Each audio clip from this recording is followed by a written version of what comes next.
Bombardier qo'ng'izi. Tashqi ko'rinishi oddiy bo'lishi mumkin, ammo uning ichidagi qudrat har qanday aqlni shoshirib qo'yadi.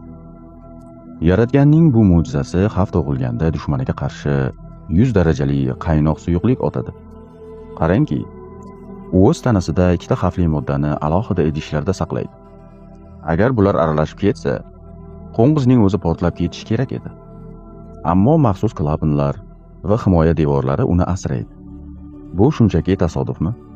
Albatta yo'q. Bu yuksak reja va san'at muhandisidir. Bu qo'ng'iz ba'zi vazmin insonlarga o'xshaydi.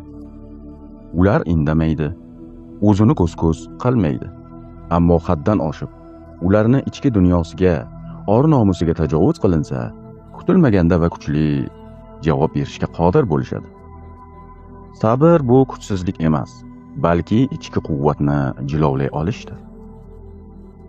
Mitta bir hasharotning dumi ortida shunday murakkab tizimi joylagan zot bizning hayotimizni ham bekorga yaratmagan. Har bir maxluqot bir darsdir. Har bir zarra bir mo'jizadir. Buni unutmang azizlar. Har biringizni kasb-koringizga baraka bersin.